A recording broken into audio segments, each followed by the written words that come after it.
Pronto. Boa noite, pessoal. Meu nome é Maria Amélia, eu sou professora da Unemate. Fui convidada pelo professor Hilton para poder ministrar para vocês a aula sobre acolhimento com classificação de risco, qual a sua importância, por que dela, né, estar nos sistemas, nas unidades de saúde, e trabalhando juntamente também com as unidades básicas também de saúde. Bom, gente, primeiro, para a gente poder ter em mente, com relação à classificação de risco, nós precisamos, o que ela aborda? Ela aborda uma análise, né, que é a análise do grau de necessidade do usuário, e também uma ordenação, que é do atendimento de acordo com o nível de necessidade de cada usuário. Com base em técnicas, né, que são os protocolos, a experiência, a postura do profissional, e não somente na subjetividade e a sensibilidade de quem está na porta. Então, eu não posso classificar conforme o que eu penso. Para isso, eu preciso fundamentar minha classificação com a base técnica, né?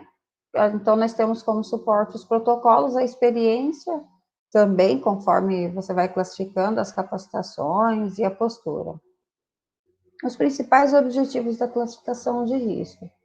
Primeiramente, identificar prontamente as condições de risco de perder a vida daquele paciente, daquela pessoa que procura ou que é levada até o atendimento na unidade de saúde.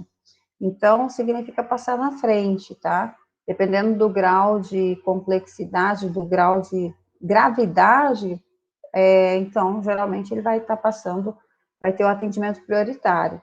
Agir também no tempo terapêutico, vai ser abordado daqui logo adiante também, numas classificações que eu vou passar para vocês, e organizar o processo de trabalho e espaço físico, né, do pronto-socorro ou do atendimento da unidade de urgência e emergência. Com isso, consequentemente, eu vou estar diminuindo também a superlotação dessa unidade. Extinguir a triagem que geralmente era utilizada, era realizada por porteiro, recepcionista. Em alguns lugares, eles triam, só uma ressalva que não usa mais esse termo triagem, que é a classificação. E assim, no primeiro contato com o profissional de saúde, geralmente eram essas pessoas que acabavam fazendo uma triagem lá, que não era embasada nos protocolos, em manuais, não era uma triagem sistematizada. Extinguir também a triagem médica, que geralmente ela era baseada naquela pergunta, quem não vou atender? Ah, só vou atender quem é de urgência, quem não é de urgência, de emergência, eu não vou estar atendendo.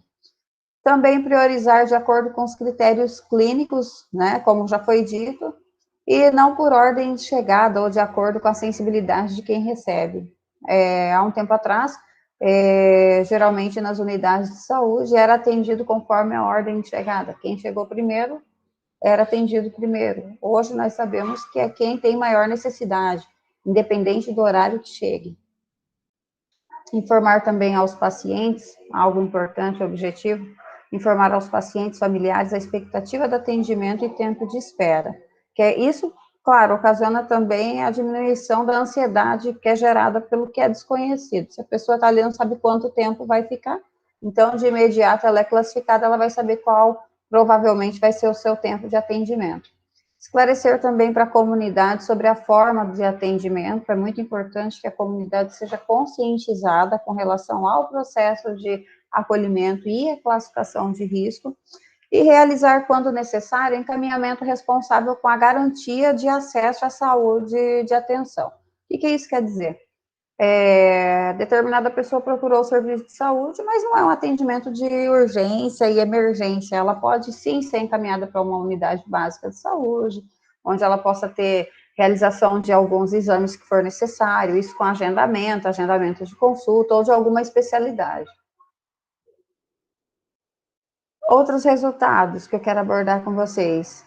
Consequentemente, a diminuição da ansiedade dos profissionais e usuários, quando é implementado o acolhimento e classificação de risco, melhoria nas relações interpessoais, na própria equipe da emergência, uma padronização dos dados para os estudos, pesquisas e planejamento. Então, nós temos dados mais organizados, que vão servir como um arcabouço para esses tipos de estudo e pesquisa, e também, consequentemente, o aumento da satisfação do usuário. Trouxe para vocês uma história aqui. Vejamos a história de Maria, 15 anos, ela chega a uma unidade de saúde andando, trajando uniforme escolar, sozinha, e dirige-se à recepção, onde o processo de acolhimento se faz da maneira tradicional, como eu disse para vocês, através de uma triagem burocrática, porém sem sistematização de um processo de classificação de risco, com protocolo estabelecido. Visivelmente, ela se encontra angustiada e diz estar com muita dor na barriga. A profissional da recepção avalia ela e pede para que ela fique na fila, né? Depois de 35 minutos esperando, Maria volta à recepção, diz que a dor está aumentando. No entanto, é reconduzida a esperar novamente na fila. Depois de 15 minutos, Maria cai no chão e é levada para o atendimento e morre por ter ingerido veneno de rato para interromper uma gravidez indesejada. O que essa história indica, gente? Primeira coisa que eu abordei, vou abordar com vocês. Profissional que criou, recepcionista, provavelmente não capacitada, não é o profissional habilitado. Somente quem pode fazer, vou até mudar o termo, não é triagem, quem pode fazer a classificação é o profissional enfermeiro, e isso é tido em protocolos, vou passar o material do professor disponibilizar para vocês depois, enfermeiros ou o próprio médico. Esses são os profissionais que podem criar, que podem fazer a classificação de risco. Então, o primeiro ponto errado nessa história, e ela pediu, mesmo a paciente informando que teve uma intensidade, aumentou a dor, ela pediu para que voltasse. Se é numa classificação correta, assim que, mesmo que o paciente tenha sido já classificado, por exemplo, foi classificado como verde, você tem condições de esperar?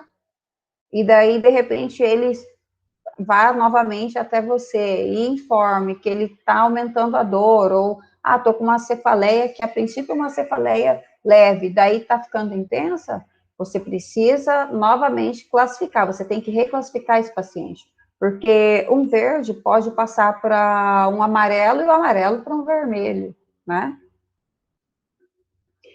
Agora, acolhimento com classificação de risco. Como que a gente organiza esse processo? Já sabemos que é uma ferramenta que é muito utilizada para priorizar o atendimento na urgência e emergência, tanto nos pronto-socorros como unidades de pronto atendimento, UPA. E o que essa ferramenta assegura? Uma atenção médica de acordo com o tempo de resposta baseado na necessidade do paciente, não em ordem de chegada. O sistema de classificação de risco, ele vai avaliar a necessidade do paciente de acordo com a sua prioridade clínica.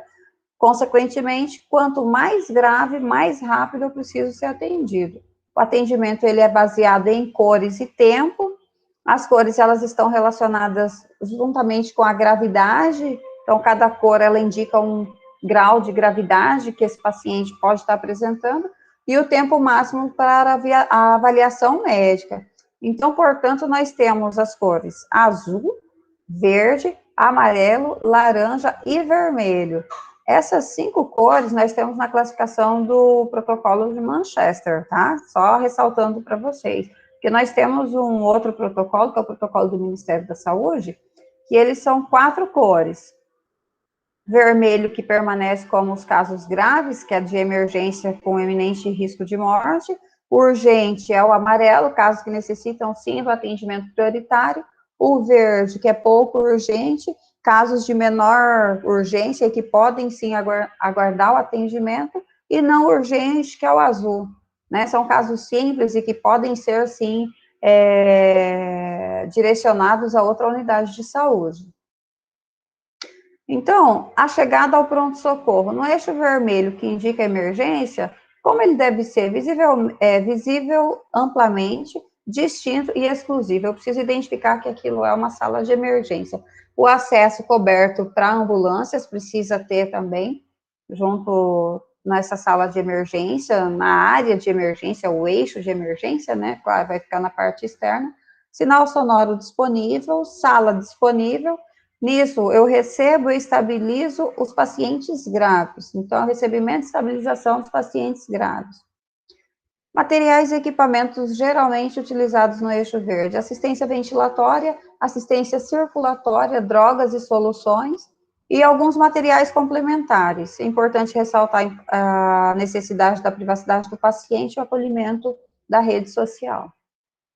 Após a estabilização na sala do eixo vermelho, ele tem dois destinos: ou a área amarela, que é pacientes críticos, ou a área verde, que são pacientes estáveis e que precisam da observação. Então, também podendo ser internado na unidade, ou transferido, ou uma possível alta, evoluir para alta, né? No entanto, ainda precisa do envolvimento da rede assistencial. O que é, pessoal, esse acolhimento com classificação de risco? No ambiente, eu preciso que seja um local amplo, até para direcionar as pessoas conforme as cores da classificação. Local para o primeiro contato de fácil identificação, e é para a central de acolhimento que o usuário se dirige ao chegar no pronto atendimento. Acolhimento de casos menos graves, classificação de risco e atendimento médico. Então, tem esses casos a serem abordados. Geralmente, a central de acolhimento ela vai direcionar para uma área de atendimento adequada. Se for a necessidade de uma sutura, vai ter. Se for a necessidade da pediatria. Os protocolos de classificação, tem protocolo de classificação de risco adulto e, em alguns lugares, protocolos de classificação de risco da pediatria. Eles são protocolos distintos, com parâmetros distintos. Então, orienta os usuários com demanda administrativa, que é com relação às informações, a marcar consulta, visitar pacientes, e para outra área, fornece as próprias informações necessárias. Encaminha o restante para a classificação de risco. Isso aqui é uma pré-classificação, essa central de acolhimento. Primeiro, você acolhe e identifica qual é a demanda do usuário, identifica emergências e direciona para eixo vermelho, quando necessário. Identifica a necessidade de consulta médica imediata. Isso é uma pré-classificação rápida com base no suporte básico de vida e no protocolo de classificação de risco instituído pela unidade de saúde. Além disso, acolhe também a rede social, ele informa e registra o atendimento. O que se tem, então, ainda falando de classificação de risco, um consultório de enfermagem para classificação de risco, consultórios médicos, que os médicos também você pode ter essa opção do médico, ou ele também faz a classificação, ou vai direto da enfermagem para o consultório, já sem ter outra classificação. Serviço social, consultórios para avaliação de especialidade, área de procedimento e observação curta, que são as salas de espera. Tudo pautado em protocolos e manual de informações. Eu preciso embasar todo esse funcionamento, toda essa estratégia de atendimento em protocolo e manual de informação.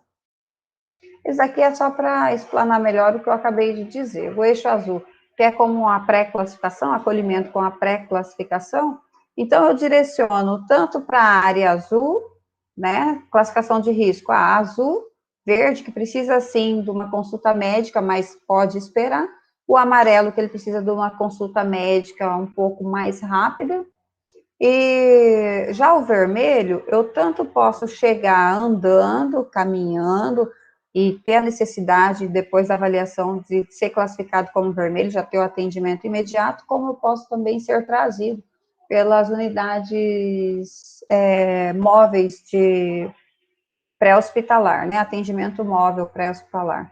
E aqui, ao menos em Cuiabá, a gente tem o SAMU, que faz esse tipo de atendimento. Algumas situações, alguns exemplos de queixa imediatamente identificadas como classificação vermelha. Alguns exemplos que a gente tem, que a gente pode estar levando essa classificação: politraumatizado grave, importante a gente lembrar do mecanismo do trauma, o trauma crânioencefálico grave, a situação de coma, comprometimento da coluna cervical também é uma situação que é classificada como vermelha, e a parada cardiorrespiratória, desconforto respiratório sendo grave, dor no peito, falta de ar, alguns ferimentos perfurantes, como os que são ocasionados por armas de fogo, e as grandes queimaduras. Esses são alguns exemplos da classificação como vermelha. Agora, algumas situações, uns exemplos que a gente tem da classificação amarela, quando tem a cefaleia intensa do paciente, quando ele se queixa, né, o histórico dele, o relato dele atual, queixa de cefaleia intensa, dor torácica intensa também, dor abdominal aguda, ou qualquer dor que ele classificar como intensa. Você pode usar também a escala de dor com esse paciente, pedir para que ele enumere para você qual a intensidade de dor, né, de 1 a 10, qual a intensidade de dor. Então, a diminuição também no nível de consciência pode levar a ser esse paciente como um paciente classificado como amarelo, desmaio ou síncope, a hemorragias, né, ocasionadas por ferimentos, a epistaxe também, crise de asma e a febre alta. Tudo isso a gente vai ter os parâmetros no protocolo, no próprio manual da classificação de risco. Acolhimento com classificação de risco. Como implantar? Alguns pressupostos. Primeiro que tem que ter as metodologias interativas. É importante ressaltar as metodologias interativas e escuta das propostas de ações para que possa ser aprimorada a capacidade de compreender e também de analisar todo esse processo para que possa ser implantado e que realmente seja efetivo o processo de acolhimento e classificação de risco. Outro ponto que é importante a gente estar ressaltando é o trabalho em equipe. Gente, o trabalho em equipe é fundamental, como a principal estratégia da interferência no processo de produção de saúde. O que nós devemos levar em conta nesse trabalho em equipe? Tanto o sujeito quanto os trabalhadores. Que esses, quando mobilizados da forma correta, né, eles são capazes de transformar realidades, transformando-se eles próprios, né, nesse mesmo processo. É importante ressaltar isso, uma boa sintonia com a equipe faz com que o trabalho flua cada vez melhor. Algumas recomendações, ser estimulado também a prática de oficina de sensibilização, para discussão sobre o acolhimento com classificação de risco, com todo pronto atendimento. Nisso eu posso estar abordando os contextos, conceito, fluxo interno, fluxo externo, e principalmente com a participação dos usuários. É importante que seja bem abordado, explanado, os fluxos interno e externo. Desde a recepção até o médico, é importante que todos tenham o mesmo conhecimento com relação a esse fluxo. Constituição também de um grupo de trabalho, né, de planejamento e operacionalização da implantação do acolhimento. É importante que tenha também esse grupo de trabalho em prol da classificação. A elaboração do plano de trabalho com o envolvimento da equipe multidisciplinar. Isso pode envolver assistente social, a equipe de enfermagem, enfermeiro, profissional médico, o farmacêutico, se tiver também na unidade, a farmácia também pode estar alinhando junto com esse grupo. Adequação da área física com a discussão da ambiência, a sinalização na unidade de urgência e emergência, com participação ampla do colegiado da unidade. Esse tópico que eu estou falando aqui, abordando com vocês, essa discussão é tudo pautada em recomendações já do Ministério da Saúde. Se você baixar uma planta, que possivelmente você encontra ela na internet, das orientações de como tem que ser o ambiente, a sinalização da unidade de saúde, tem que seguir todos os critérios, os parâmetros do Ministério da Saúde, não é algo que a gente cria. A gente precisa estar seguindo conforme, até para que tenha a acreditação da unidade. Então, a elaboração do protocolo de atendimento, com o apoio da equipe multidisciplinar, eu não posso simplesmente pegar um protocolo, utilizar um protocolo que alguma cidade no Maranhão use, ou alguma cidade em São Paulo, ou outro estado, não é dessa forma. Eu preciso elaborar juntamente com essa equipe, com aquele grupo de trabalho que foi citado anteriormente. A elaboração do material de divulgação também é importante. É importante as reuniões com o Conselho de Saúde, a participação ativa do Conselho de Saúde, fórum de urgência e emergência, e a participação dos usuários nessa mesma divulgação. Ainda, né, ressaltando sobre a realização das oficinas de sensibilização, com os trabalhadores da unidade de urgência e emergência. Como eu disse, a participação de recepcionistas, porteiros, auxiliar de enfermagem, médicos, segurança, enfermeiros, todos para discussão dos conceitos e fluxos. Como funciona? Por exemplo, eu posso não estar ativamente inserido no fluxo ali do atendimento, mas eu posso informar como ele funciona, tanto com segurança da unidade, a recepcionista pode estar informando. Isso vai evitar que o paciente fique ali perdido ali naquele ambiente. Uma seleção no quadro existente, né, já de funcionários, e a capacitação dos trabalhadores com perfil para serem os acolhedores entre auxiliares de enfermagem, funcionários administrativos e estagiários. Só para explicar para vocês, essa capacitação ela é importante para todos, como foi dito no tópico acima. Mas quem pode trabalhar ativamente, que tem respaldo para que trabalhe como classificador? Eu tenho o profissional enfermeiro, a enfermagem está ok para trabalhar, e o profissional médico. Importante ressaltar, eu preciso ser um enfermeiro classificador, ou preciso ser um médico classificador. Para isso, eu preciso dos cursos de capacitação. A implantação, geralmente redimensionamento da equipe, recrutamento, um remanejamento de assistentes sociais e psicólogas para a unidade de urgência e emergência. Na implantação, eu preciso desses profissionais. Capacitação da enfermagem, como já foi dito, com perfil para execução do acolhimento, com a classificação de risco. Construção e distribuição do protocolo, além de eu construir e elaborar o protocolo, eu preciso distribuir, né, de risco para todos os funcionários da unidade, para que eles tenham conhecimento e também possam dar sugestões de melhorias. O envolvimento importante na implantação, o envolvimento do Conselho Local de Saúde na orientação aos usuários e presença da equipe da Diretoria de Urgência e Emergência, apoiando principalmente essa fase inicial da implantação. É importante que o Conselho, essas unidades, todas estejam envolvidas na implantação. É importante também nós visarmos as reuniões rápidas, as rodas de conversa, com a equipe do acolhimento para a solução de problemas que vão ser identificados, principalmente na fase inicial. A mensuração do atendimento e dos tempos também devem ser discutidos. Discussão com a equipe médica e de coordenadores da unidade de urgência e emergência. Geralmente, esses vão ser os integrantes também daquele grupo de trabalho mencionado anteriormente, para uma adequação dos fluxos de atendimento, em como está elaborando e como está executando esse fluxo de atendimento. Avaliação e adequação. A análise, ela precisa ser diária dos dados, geralmente nós temos esses dados em relatórios que o próprio sistema fornece, vai depender de cada unidade, mas a análise diária dos dados obtidos pela classificação de risco.